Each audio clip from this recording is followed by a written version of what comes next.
¿Y qué otras paradojas ofrece la física cuántica? Bueno, la paradoja, desde un punto de vista fundamental, que además se aplica también en la información cuántica, es el hecho de que no hay propiedades objetivas. Es decir, nosotros pensamos que el mundo en que vivimos es un mundo que está determinado, es un mundo en que tiene unas propiedades bien determinadas y que simplemente nosotros pueden ser muy complicadas y no las sabemos. Pero cuando se llega al mundo cuántico, esas propiedades en general no existen. Por ejemplo, no se puede hablar de alguna propiedad del electrón antes de medir ese electrón.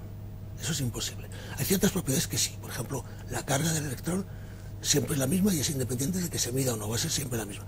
Pero sin embargo, otra propiedad que tiene el electrón, que se llama spin, que es muy aplicado en información cuántica, que es una especie de giro que tiene intrínseco que tiene el electrón, esa propiedad no es una propiedad objetiva. Es decir, no podemos saber cuál es la componente del spin de un electrón. Es decir, si medimos el spin de un electrón no podemos saber. Antes de medirlo no tiene sentido, no es que no podamos saberlo, es que no tiene sentido decir cuánto vale. No tiene ningún sentido, es una propiedad que no es objetiva. ¿Y cómo se puede fabricar productos y cosas con un tal grado de incertidumbre? Bueno, eso es el gran avance, digamos, de los últimos no más de 30 años. Es lo que se llama la microfabricación cuántica. Es decir, por ejemplo, ahora se están haciendo auténticas maravillas con átomos. Se puede conseguir que los electrones de un átomo guiarlos prácticamente. Es decir, se pueden conseguir que no los electrones, digamos, de un átomo de hidrógeno, tienen átomos un poco más complejos, pero se pueden conseguir que estos electrones se muevan más o menos como queramos nosotros. Estadísticamente siempre, porque claro, no, uno a uno es imposible, pero estadísticamente podemos conseguir que los electrones se muevan como queramos y eso nos permite hacer auténticas maravillas tecnológicas. Hay otra propiedad que es el entrelazamiento cuántico. ¿En qué consiste y qué aplicaciones tiene? Esa es una propiedad también fundamental, digamos, indirectamente la descubrió Schrödinger, y aunque sea, digamos, la aplicación desde hace unos 30 o 40 años, se basa en que cuando tenemos un sistema cuántico formado por dos partículas, por ejemplo por los electrones, y medimos una propiedad de una de ellas, si ese sistema lo hemos creado de una forma que se llama estado entrelazado, el hecho de que midamos una propiedad, idealmente puede estar en la Luna, idealmente o donde queramos, inmediatamente el otro electrón se pone en la posición que tiene que ponerse, aunque nosotros no hayamos hecho nada sobre él.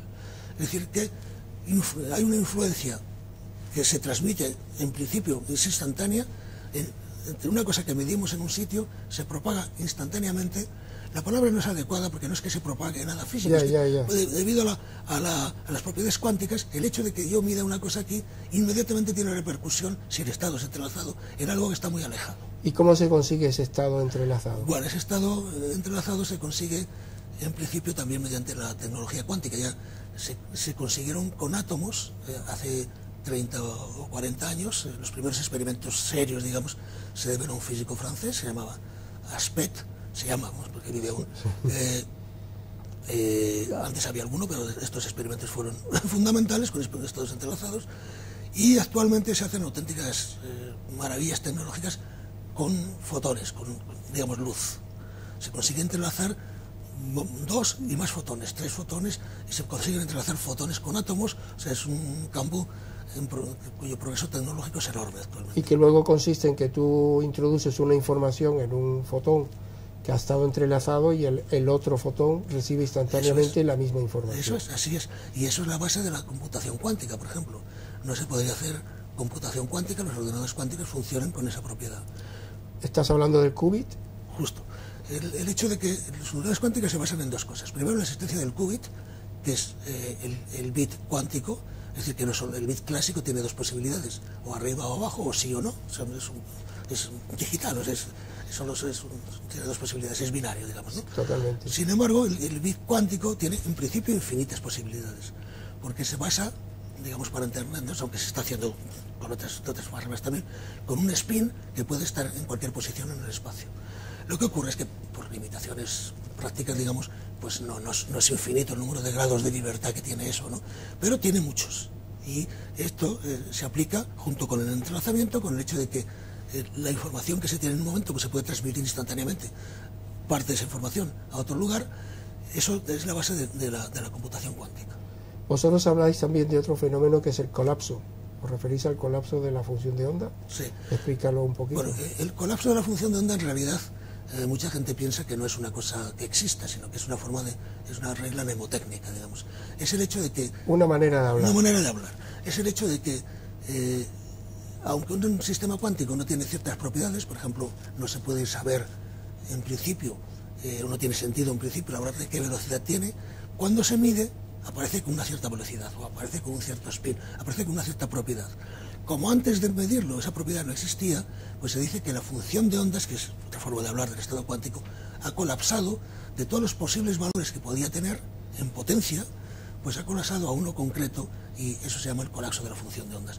Pero se piensa que eso no es, ese colapso no es un proceso físico, porque si fuera un proceso físico no lo puede explicar la física cuántica, y se piensa, quizá un poco, de manera un poco optimista, que la física cuántica es la física que describe toda la naturaleza, todas las posibles leyes de la naturaleza, y eso estaría fuera de la naturaleza. ¿Tiene algo que ver el observador en el colapso de la función de onda? Claro, ese es el problema, que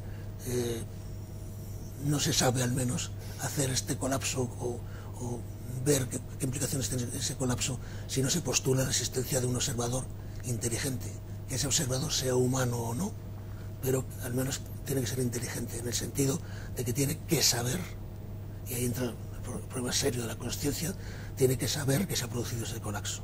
El colapso se produce cuando algo es consciente de que se ha producido. Ese algo puede ser perfectamente un ordenador muy elaborado, que ahora no lo conocemos, pero que con el tiempo podría conseguirse. No tiene por qué ser un ser humano, pero tiene que ser algo que sea consciente de que el fenómeno se ha producido. Entonces estamos hablando de que el observador puede jugar un papel importante en la, llamamos, creación de la realidad. De hecho, una escuela muy importante que arranca de personas tan prestigiosas como von Neumann, que fue prácticamente el creador del ordenador clásico, ¿no? Y el inventor de la teoría de los autómatas, y un enorme matemático y gran físico-matemático, desde luego, pensaban así. Lo que ocurre es que, por supuesto, hay una tendencia, vamos a llamarle materialista, por llamarle de algún modo, pero que tiene raíces científicas muy serias, que piensa que involucrar cosas como la conciencia en las leyes de la naturaleza que es un tanto peligroso. Y por supuesto puede serlo, claro. Y entonces hay una discusión tremebunda, digamos, pero claro, eso tiene ya matices más bien filosóficos. Eso nos lleva al campo, al experimento del gato de Schrödinger, a la paradoja. ¿Cómo Claro. lo explicas? Claro, el problema Y es el que, papel que juega el observador en que el gato esté vivo o muerto. claro, es que Schrödinger propuso esa paradoja para demostrar que la mecánica cuántica no podía ser la última teoría, porque requería la existencia de un observador, y eso está fuera de las leyes de la física, entonces no podría ser esa teoría.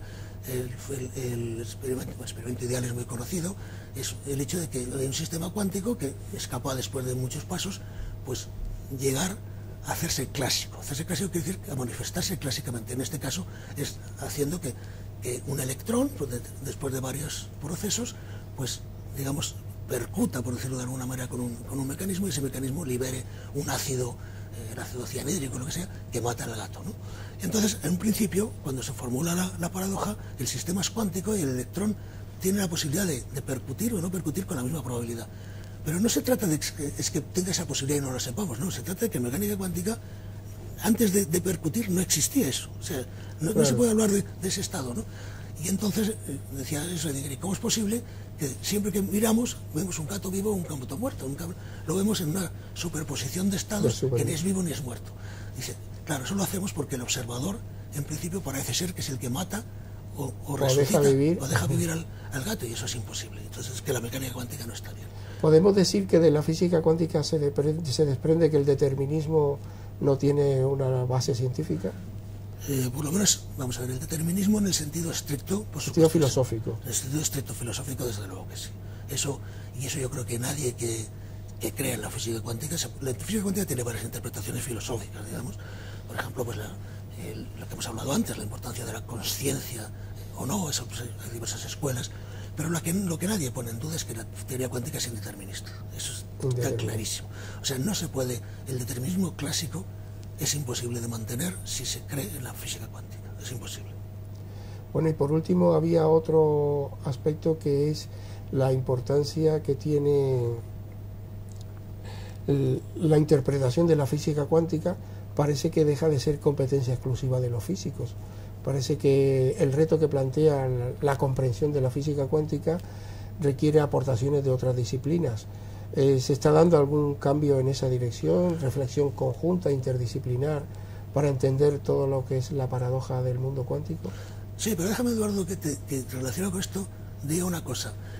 Hace 40 o 50 años, un poco más quizá, los físicos que se dedicaban a intentar entender desde un punto de vista, entre comillas, filosófico, es decir, no puramente matemático y de laboratorio, sino los conceptos de la física cuántica, pues se consideraba, bueno, en el caso, por ejemplo, de Einstein, que no creía en la física cuántica en ese sentido, o Schrödinger, se les consideraba, bueno, pues esta gente ya mayor y han hecho grandes cosas en física y tienen derecho a dedicarse a estas cosas, pero un físico serio, en activo, no puede dedicarse a eso, porque no produce nada en el sentido físico.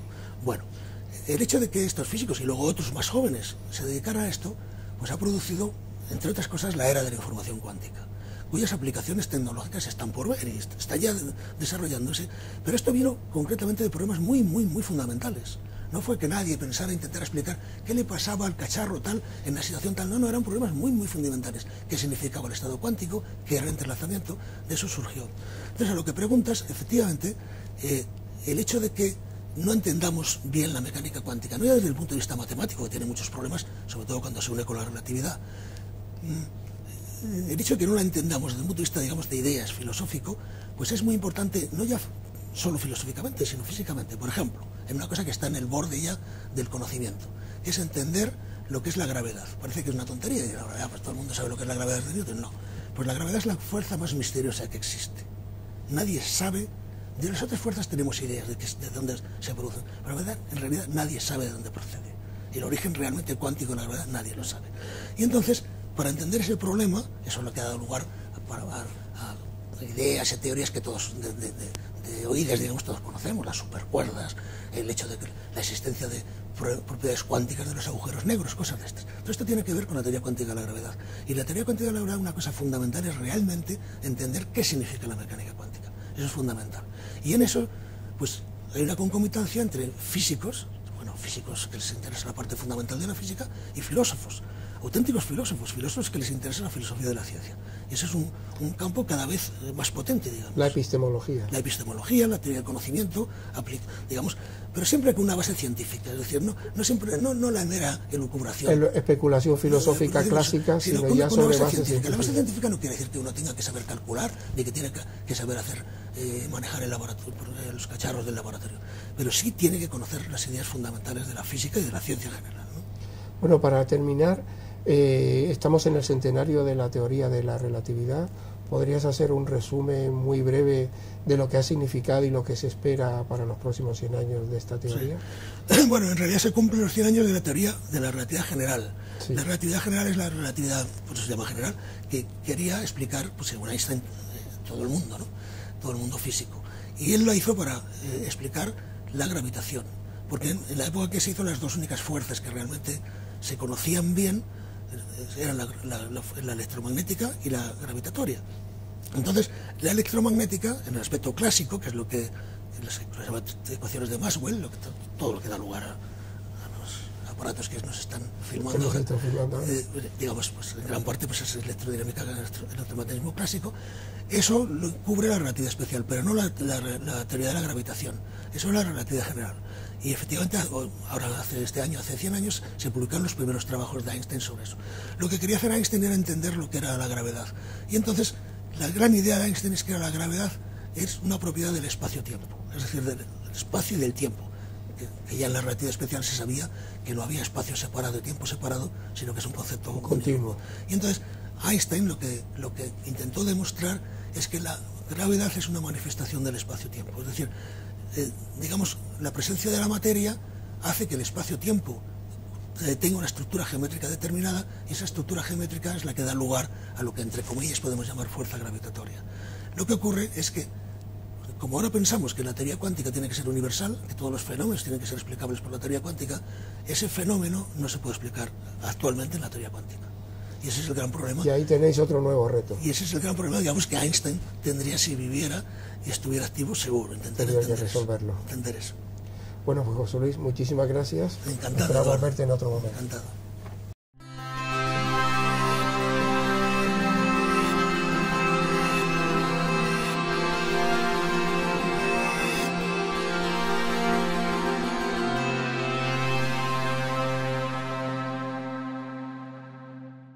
¿Y qué otras paradojas ofrece la física cuántica? Bueno, la paradoja, desde un punto de vista fundamental, que además se aplica también en la información cuántica, es el hecho de que no hay propiedades objetivas.